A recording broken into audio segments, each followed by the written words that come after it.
dowladda Shiinuhu waxa ay sheegtay roketkii ay hawada u tuurtay in kontaroolka uu ka baxay. duniduna ilbiiqsi walba gantaal ayaa ku soo dhici kara, halka uu gantaalka uu ku soo dhici doonana aqoon-yahanadu way isku khilaafsan yihiin. gantaalkani Shiinaha ee kontaroolka ka baxay idaacadaha adduunka waa mid si aad ah u hadalhayaan. inta badan rokeedyada halka laga tuuro iyo halka hadafka uu yahay inta aanan shaqadani la bilaabin ka hor aqoon-yahanadu way xisaabiyaan. badanaana marka hawada sare roket loo tuurayo waxaa hoosta ka caawiya oo lala tuuraa gantaal aad u dheereeya, waana midka u suura gelinayo in rokeetka uu kaco. marka hawada sare ay galaanna nidaamka roketka uu u samaysan yahay masaafadii loogu talagalay marka ay gaaraan gantaalka iyo roketkuba way kala baxaan. badanaana badda dusheedii meel cayiman oo horay loo xisaabiyey ayay ku soo dhacaan. in halkaas ay ku soo dhacaanna xisaabaad ayay ku socdaan. balse dowladda Shiinaha 29kii bishii la soo dhaafay roketkii ay hawada u tuurtay waxa ay cilaamisay in qaybtii dambe ee loo baahnaa in badda ay ku soo dhacdo in kontaroolka ay ka baxday. hareeraha dhulka ayuuna gantaalkani ku wareegsanayaa. ilbiiqsi walbana waxaa suuragal ah in gantaalkani dhulka uu ku soo dhaco. wasaaradda difaaca Maraykanka ee Pentagon waxa ay sheegtay in ugu badnaan 8 bisha oo ku beegan maalinta Sabtida ee soo socoto in dhulka uu ku soo dhici doono. Pentagon waxa ay sidoo kale sheegtay in si taxaddar leh roketka halka uu ku soo dhici doono in ay la socon doonaan. inta uusan soo dhicin saacado ka hor ayaa si dhab ah loo xisaabin karaa goobta uu ku soo dhici doono. dabcan meel ay dad degan yihiin haddii ay noqoto waxaa suuragal ah saacado ka hor in dadka loo sheego. qof walibase hadda meel ayuu qiyaasaya in gantaalkani uu ku soo dhici doono. dadka qaar caasimadda Spain Madrid ayaa suurtagal ah inuu ku soo dhaco. waxaa laga yaabaa ayaa qaarkood ay leeyihiin New York inuu ku soo dhaco. qaar ayaa sidoo kale waxa ay leeyihiin cirafyada adduunka ayaa laga yaabaa in gantaalkani uu ku soo dhaco. ixtimaalaadka ku aadan halka uu ku soo dhici doono marka la isku soo duuduuba dhammaantoodii loona barbardhiga dhulka in 90% biyo inuu yahay halka ugu macquulsan ee uu ku soo dhici karo waa badda. dadku sema ay oga sababta gantaalkani kontaroolka uga baxay. xaqiiqdii Shiinuhu si ula kac ah miyuu kontaroolka uga saaray?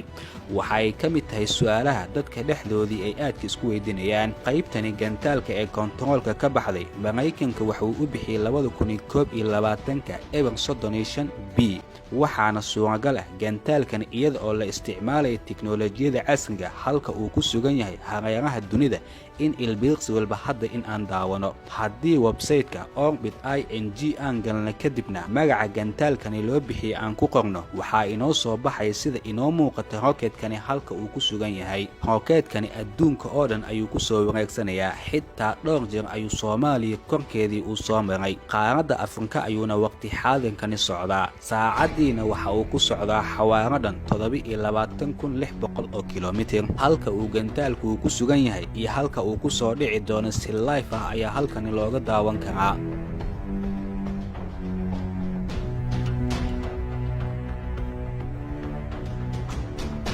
tanina ma aha markii ugu horeysay ee gantaal hawada loo diray kontaroolka uu ka baxo.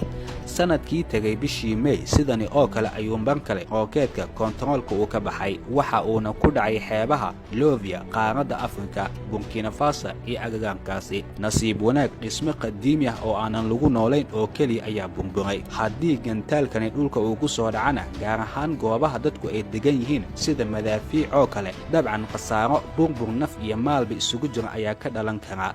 dadka qaarse gantaalkani waxay u malayaan sidii dhagaxa beenta ahaa ee sanadkii tagay 29kii Abriil ee dadka oo dhan aadkay uga baqanayeen. dhagaxaasi baraha bulshada mooye aqoon-yahanada iyo dowladuhu kama aysan hadlin. laakiin roketkani qaybtiisii hoose ee kontaroolka ka baxday dadka oo dhan ayaa hadalhaya. ugu badnaan 10ka bisha ka hor ayaana la filanayaa in dhulka uu ku soo dhaco. waxa ayse u badan tahay aniguse xitaa aan qiyaasaya in badda uu ku dhici doono. sababtoo ah dhulka aynu ku noolnahay ayaa 90% waxa uu yahay mid bad ah. 10ka aynu dhulka ka degannahayna in badan oo ka mid ah waa meelo lama degaan oo duur ah. sidaasi darteeda laga yaabay in badda uu ku dhaco ama meelo lama degaana. arrimaha noocani oo kale ah ee gantaalka fakaday ama virus sheebaan ka soo baxay waa mawduucyo dadka ku xeeldheer aragtiyooyinka shirqoolka ay aadka u jecel yihiin. waxaa dhici karta ayay qabaan dadkaasi in si kas ah waxyaabahani loo sameeyey si dadka loola qabadsiiyo mustaqbalka dagaalka inagu soo wajahan ee UFO. dad badan ayaa aaminsan in sannadaha soo socdo bani'aadamka waxyaabaha UFO loo yaqaano in weeraro ay ku soo qaadi doonaan. si horudhac ay ugu noqoto waa in bilowgii gantaal ama dhagxaan dadka dhulka ay ugu soo daataan. waxyaabahani inkastoo wax sax ah oo meel loo raca aysan lahayn, isbuuca soo socda dad badan ayaa sidani uga sheekayn doona. dhinac kale waxaa la yaab leh, Shiinuhu waxa uu leeyahay rookeetka halkii aan u baahnayn qadka waa uu galay, waa lagu guulaystay. laakiin qaybtii caawinaysa ee badda ku soo dhici lahayd oo keli ayaa inaga qaldantay. tanina qayb marka lagu guulaystay in qaybta kale la kontarooli waayo dadka dhexdood shaki ayay ka dhex abuurtay. waxaa hubaala haddii rookeetkani dhulka uu ku soo dhaco weliba meel dadka ay ku nool yihiin, khasaaro naf iyo maalba uu geysto, dad badan ayaa Shiinaha xilligaa nici doona. iyada oo dadka cudurkani COVID-19-ka dhaqaalaha iyo noloshaba burburay dadka Shiinuhu ay u xanaaqsan yihiin, haddii gantaal kolkani loogu daro xaaladdu way isbedeli kartaa. si kastoo yahaataba natiijada waxaan si wanaagsan u kala ogaan doonnaa maalmaha soo socda haddii uu Eebbe raali ka noqdo. adiguse sidee ayaad u aragtaa gantaalkani Shiinaha ee kontaroolka ka baxay? qaabka rookeedyada loo tuuro ilaa hawada sare uu ka galo waa qaabkani kuu muuqda.